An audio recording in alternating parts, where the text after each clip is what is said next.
ఈ power generators, ఇవి wind generators, ఇవి ట్రాన్స్మిషన్స్, ఇవి ట్రాన్స్ఫార్మర్స్, ఇవి ఎలక్ట్రిక్ పోల్స్, ఇవి సెల్ టవర్స్, ఇవి రూపుదిద్దుకోవటం మొదలై కేవలం 200 సంవత్సరాలు, కానీ లక్షల సంవత్సరాలకు ముందే సరిగ్గా ఇలాంటి ఆకారాలతో మన ఆలయాల విమాన గోపురాలు, గాలి గోపురాలు, ధ్వజస్తంభాలు నిర్మించబడ్డాయి. ఆలయ ప్రాంగణాల్లో ఉండే తులసి, రావి, మారేడు వంటి మొక్కలు ఎయిర్ ప్యూరిఫైర్స్ గా పనిచేస్తాయి. ఆలయాల్లో అర్చకులు చేసే ముద్రలు ఆక్యుప్రెజర్ గా మారి శరీరంలోని ప్రాణశక్తిని ప్రేరేపిస్తాయి. వీటి ద్వారా వీళ్ల కాన్సంట్రేషన్ హై లెవెల్ కి చేరుతుంది. దీన్నే తంత్రం అంటారు.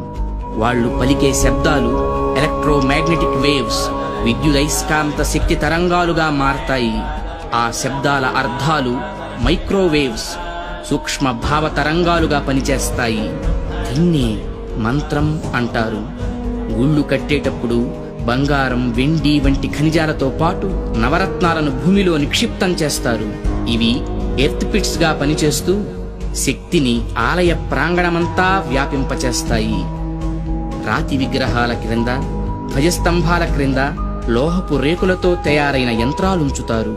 గాలి గోపురాలపై, విమాన గోపురాలపై లోహ నిర్మిత కలశాలు అమర్చుతారు. ధ్వజస్తంభాలకు లోహపు తొడుగులు వేస్తారు. ఉత్సవ విగ్రహాలను పంచలోహాలతో తయారు చేస్తారు. లోహం శక్తికి వాహకంగా పనిచేస్తుంది. దీన్నే యంత్రం అంటారు. మంత్ర తంత్రాల ద్వారా ఉత్పత్తి చెందే శక్తికి ఈ యంత్రాలే రిసీవర్స్.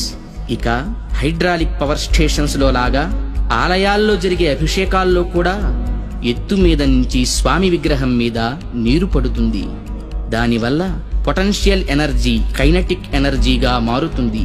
ఇలా మంత్ర తంత్ర యంత్ర ప్రక్రియలతో విశ్వవ్యాప్తంగా ఉన్న ఇంటర్నల్ ఎనర్జీని రిసీవ్ చేసుకొని అందరికీ అందించే కాస్మిక్ పవర్ స్టేషన్స్ మన ఆలయాలు. ఈ జనరేటర్ నుండి ఉత్పత్తి అయిన విద్యుత్తు ట్రాన్స్మిషన్స్ ద్వారా టెర్మినల్ స్టేషన్ కి చేరి అక్కడి నుండి సబ్ ట్రాన్స్మిషన్స్ ద్వారా ఎలక్ట్రిక్ పోల్స్ సాయంతో లో వోల్టేజ్ ఇళ్లకు, హై వోల్టేజ్ ఫ్యాక్టరీలకు అందుతుంది. సరిగ్గా ఈ జనరేటర్ లాగే గర్భగుడిలోకి చేరిన శక్తి అంతరాలయమంతా ప్రసరించి పరివార దేవతల ద్వారా విస్తరించి ఎలక్ట్రిక్ పోల్స్ వంటి ధ్వజస్తంభాల సాయంతో సామాన్యుల నుంచి మహాభక్తుల దాకా వాళ్ళ స్థాయికి తగ్గట్టు అందరికీ అందుతుంది. అందుకే గుళ్ళకి వెళ్లే భక్తులు ప్రశాంతతను పొందుతున్నారు, గ్రహణ శక్తిని పెంపొందించుకుంటున్నారు. ఆ శక్తితోనే సమస్యలను పోగొట్టుకోగలుగుతున్నారు.